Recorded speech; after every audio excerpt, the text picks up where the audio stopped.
Assalamualaikum warahmatullahi wabarakatuh.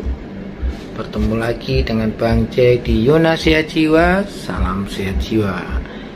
Kali ini Bang Jack akan cerita tentang atau membahas tentang apa sih yang harus dilakukan keluarga ketika ODGJ yang dirawat atau orang dengan gangguan jiwa yang dirawat itu tiba-tiba marah-marah, mungkin mudah tersinggung. Ya, apa yang perlu dilakukan? Ya, sehingga tidak sampai kepada mencederai diri orang lain dan lingkungan atau merusak alat-alat rumah tangga. Ya, tentu ini informasi yang penting untuk keluarga ODGJ atau orang-orang yang memang terlibat dalam perawatan orang dengan gangguan jiwa. Atau bisa jadi manfaat untuk teman-teman ODGJ supaya tidak terjadi hal yang tidak diinginkan seperti dulu-dulu, ya. Nah, makanya subscribe yang belum subscribe dan tonton sampai akhir, ya. Nah, tentu ketika kita mau merawat ODGJ yang cenderung melakukan kekerasan fisik atau mengamuk ketika mempunyai masalah, maka kita harus tahu dulu bahwa pasien yang beresiko itu pasti ada latar belakangnya. Apa yang membuat dia tidak nyaman, kan gitu.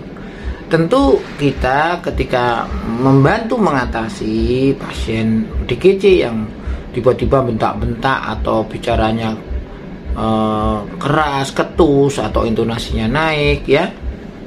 Tentu kita kenali dulu kenapa dia seperti itu, ya. Nah, hal pertama yang dilakukan ya ajak bicara. Ya. Cara ngajak bicaranya gimana? Ya tentu kita harus deketi. Kita harus tawarkan apa yang terjadi. Ya, apa yang kamu rasakan? Ada apa kamu kok seperti itu? Bok cerita. Kamu cerita, saya dengarkan. Ya, janjilah saya tidak akan menghina, tidak akan mengejek, tidak akan mentertawakan. Kalau kamu butuh masukan ya saya kasih. Tapi paling tidak kamu bisa bercerita ke saya supaya beban hidupmu atau permasalahanmu agak berkurang. Bagaimana? Nah, ketika bersedia, sediakan waktu paling minimal itu 20 menit. Biarkan dia cerita apapun yang bikin kekesalannya. Mungkin kalau dia ingin teriak, biarkan aja dia teriak. Supaya energi marahnya berkurang. Ya, atau kalau dia minta saran, mungkin ambilkan bantal, suruh mukul-mukul bantal sampai dia puas, sampai energi marahnya itu bisa keluar semua, sehingga berkurang. Lah baru disuruh cerita apa yang terjadi, apa yang membuat kesal, apa yang membuat marah. Nah, mungkin yang diceritakan itu berupa pikiran-pikiran negatif tentang diri orang lain yang menimbulkan rasa kecewa, jengkel, marah, ya. Sehingga ada keinginan untuk memukul atau mengganggu atau merusak barang-barang. Nah, tentu kita dengarkan. Posisi kita menjadi pendengar yang baik, bukan komentator, bukan kritikus. Biarkan ODGJ ini cerita apapun yang diceritakan. Kalau sudah selesai baru sampaikan. Ya, boleh tidak saya menyimpulkan atau menceritakan kembali? Takutnya ada yang salah dengan yang saya ucapkan. Nah, setelah itu baru diceritakan kalau diizinkan. Nah, setelah selesai, cobalah kasih penguatan. Oke, kamu luar biasa, sudah mampu bercerita tentang apa yang kamu alami, apa yang terjadi. Ya, saya mengerti apa yang kamu alami ini benar-benar tidak membuat kamu tidak nyaman, membuat kamu benar-benar kepikiran terus. Ya, Ya, setiap orang kan punya masalah, sama seperti saya juga punya masalah. Yang menjadi berbeda mungkin cara mengatasinya. Nah, tapi kamu bisa menceritakan itu udah luar biasa. Tinggal bagaimana mencari solusinya. Nah, sekarang bagaimana perasaannya setelah menceritakan? Saya lega. Saya udah nggak pusing lagi, udah nggak terlalu berat lagi marah-marahnya. Oke, sekarang apa yang akan kamu lakukan untuk lebih bisa menenangkan diri? Tawarkan, mungkin dia butuh kegiatan untuk menyalurkan energinya. Mungkin pengen nyuci atau kegiatan apa, tonton TV, ya, sehingga energi marahnya itu bisa berkurang. Nah, sekarang itu semua kan berfokus pada emosi, ya.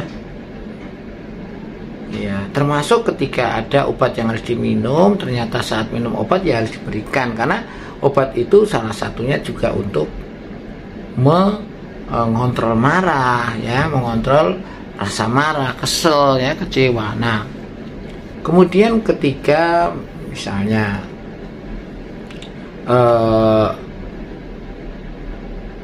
lingkungannya tidak memadai dan bising banget, ya harus diatur senyaman mungkin. Termasuk benda-benda yang bisa memicu dia marah dan merusak, itu singkirkan. Pastikan jauh dan sulit diakses oleh ODGJ. Nah, juga penting sekali bagaimana keluarga mencoba untuk membantu mencarikan solusi, ya. Coping berfokus pada penyelesaian masalah. Nah, ketika berorientasi pada penyelesaian masalah, ya tergantung masalah yang dialami. Mungkin bisa melakukan verbal asertif, belajar untuk terbuka, termasuk mencari orang yang bisa membantu menyelesaikan persoalan hidupnya, ya, sehingga masalah-masalah yang menghimpit dan selalu bikin marah, kecewa, kesel itu pelan tapi pasti hilang, bisa diuraikan seperti itu, ya. Nah, tentu ketika keluarga mempunyai ODGJ yang cenderung melakukan kekerasan fisik atau marah-marah atau ngamuk, ya paling tidak kalau sudah mulai wajahnya tegang, murung, berarti ada sesuatu masalah, ya harus diajak bicara, ya. Nah, kadang-kadang marahnya ini bukan karena ancaman harga diri, ya, karena kecewa karena apa yang diinginkan nggak dituruti, tapi bisa jadi karena halusinasinya. Dia bingung dengan halusinasinya, dia disuruh, ya, melakukan sesuatu yang dia sendiri tidak ingin, kan gitu. Nah, makanya akhirnya perlulah dikaji. Sebenarnya apa yang membuat kamu marah? Saya marah dengan halusinasi saya disuruh untuk memukul. Nah, kalau disuruh memukul atau mendengar suara yang mengejek itu, ya bagaimana dia dihadirkan dalam realita, ya kita tarik dia dalam realita, kita sapa, kita carikan ruang untuk supaya dia tidak ingat dengan permasalahan hidupnya, ya. Nah, sehingga keluarga ini bisa pelan tapi pasti menyelesaikan masalah dari ODGJ ini.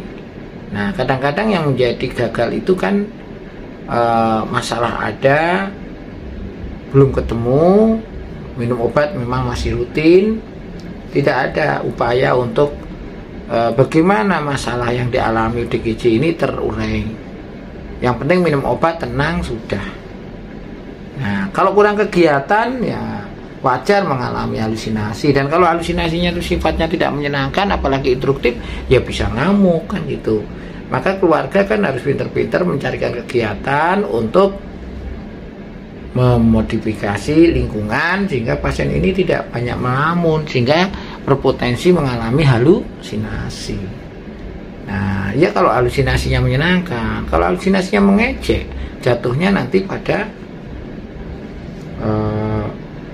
marah, terancam, dan akhirnya menyerang. Oke, itu saja yang bisa saya sampaikan. Semoga bermanfaat. Terima kasih. Wassalamualaikum warahmatullahi wabarakatuh.